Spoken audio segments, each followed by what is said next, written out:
അതിജീവിതയ്ക്ക് നേരെയുള്ള സൈബർ ആക്രമണത്തിൽ വിമർശനം കടുപ്പിക്കുന്നതിനിടെ KPCC digital media cell chairman സ്ഥാനം ഒഴിഞ്ഞതായി VT ബൽറാം സ്ഥിരീകരിച്ചു. ഹൈബി ഈഡനാണ് ചുമതല കൈമാറിയിരിക്കുന്നത്. KPCCയിൽ കെ സുധാകരൻ മാറി ശ്രീ സണ്ണി ജോസഫ് പ്രസിഡന്റായ വേളയിൽ തന്നെ മൊത്തത്തിലുള്ള പുനഃസംഘടന ഉണ്ടാവണം, ഭാരവാഹികളുടെ ചുമതലകളിൽ പുനഃക്രമീകരണം വേണം എന്ന് ഞാൻ അങ്ങോട്ട് ആവശ്യപ്പെട്ടിരുന്നു.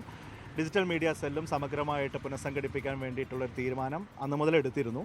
പക്ഷേ അതിൻ്റെ തൊട്ട് പിന്നാലെ നിലമ്പൂരിലെ ഉപതെരഞ്ഞെടുപ്പ് വന്നതുകൊണ്ടാണ് ആ തീരുമാനം ആ ഘട്ടത്തിൽ വൈകിപ്പോയത്. അതിൻ്റെ ഉചിതമായിട്ടുള്ള സമയമായപ്പോൾ ആ ഉത്തരവാദിത്വം KPCCയുടെ പുതിയതായി കടന്നു വന്ന ഭാരവാഹികളിൽ ഒരാൾക്ക്, അതായത് പ്രിയപ്പെട്ട ഹൈബി ഈഡൻ MP-ക്ക് ഇന്ന് പാർട്ടി ഏൽപ്പിച്ചിരിക്കുകയാണ്. അദ്ദേഹത്തിൻ്റെ നേതൃത്വത്തിൽ KPCCയുടെ സോഷ്യൽ മീഡിയ വിഭാഗം, ഡിജിറ്റൽ മീഡിയ സെല്ല് പുതിയ രീതിയിലും പുതിയ ഭാവത്തിലും പുതിയ ചില കൃത്യമായിട്ടുള്ള പാറ്റേണിലും മുന്നോട്ട് പോകാൻ വേണ്ടിയിട്ടാണ് പാർട്ടി തീരുമാനിച്ചിട്ടുള്ളത്. റിനു ശ്രീധർ വിവരങ്ങളുമായി തിരുവനന്തപുരത്ത് നിന്ന് ചേരുന്നുണ്ട്. റിനു, ഈ ഗുരുതര സ്വഭാവത്തിലുള്ള ആരോപണങ്ങൾ ഉയർന്നു വരുന്ന ഘട്ടത്തിൽ തന്നെ പ്രതിപക്ഷ നേതാവ് VD സതീശൻ കടുത്ത നിലപാട് സ്വീകരിച്ചു. അതിന്റെ പേരിൽ അദ്ദേഹത്തിന് രൂക്ഷമായ സൈബർ ആക്രമണം നേരിടേണ്ടി വന്നു. പിന്നീട് പല നേതാക്കളും ഒളിഞ്ഞും തെളിഞ്ഞുമൊക്കെ രാഹുലിനെ പിന്തുണയ്ക്കുന്നത് നമ്മൾ കണ്ടതാണ് അവരുടെ പ്രതികരണത്തിൽ നിന്ന്.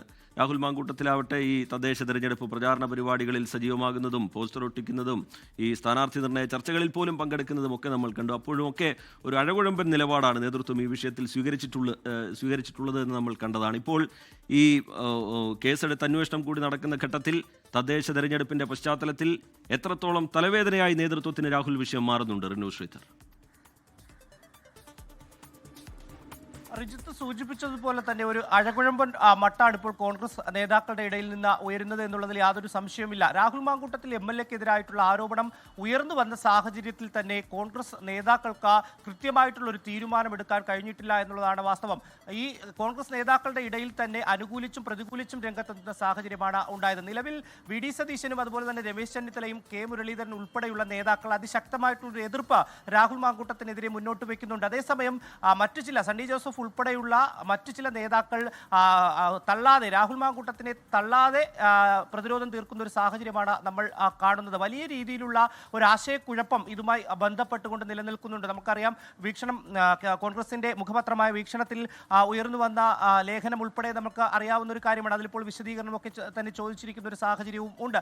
എങ്കിൽ പോലും കൃത്യമായിട്ടുള്ളൊരു നിലപാടിലേക്ക് കോൺഗ്രസ് നേതൃത്വത്തിന് പോകാൻ കഴിഞ്ഞിട്ടില്ല എന്നുള്ളതാണ്. ഇപ്പോഴും തള്ളിയും തലോടിയും ഒക്കെ തന്നെ നിലനിൽക്കുന്ന സാഹചര്യമാണ്. പൂർണ്ണമായി രാഹുൽ മാങ്കൂട്ടത്തിനെതിരെ ഇപ്പോൾ നിലവിൽ കേസെടുത്തിട്ട് പോലും അദ്ദേഹത്തെ തള്ളുപാടിലേക്ക് കോൺഗ്രസിന് പോകാൻ കഴിഞ്ഞിട്ടില്ല എന്നുള്ളതാണ്. ഇതിനെതിരെ വലിയ വിമർശനമാണ് കോൺഗ്രസിനുള്ളിൽ നിന്ന് പോലും, അണികൾക്കിടയിൽ നിന്ന് തന്നെ നേതാക്കൾക്കിടയിൽ നിന്നും വലിയ വിമർശനമാണ് ഉയരുന്നത്. കൃത്യമായിട്ടുള്ളൊരു മറുപടി കോൺഗ്രസ് നേതൃത്വത്തിനില്ല. ഇതിനിടെയാണ് കോൺഗ്രസ് സൈബർ ഇടങ്ങളിൽ ഈ പെൺകുട്ടിയുടെ ഫോട്ടോ ഉൾപ്പെടെ പ്രദർശിപ്പിച്ചുകൊണ്ട് ഒരു ഇടപെടൽ, രാഹുൽ മാങ്കൂട്ടത്തിന് അനുകൂലമായിട്ടുള്ള നിലപാടുകൾ സ്വീകരിച്ചത്.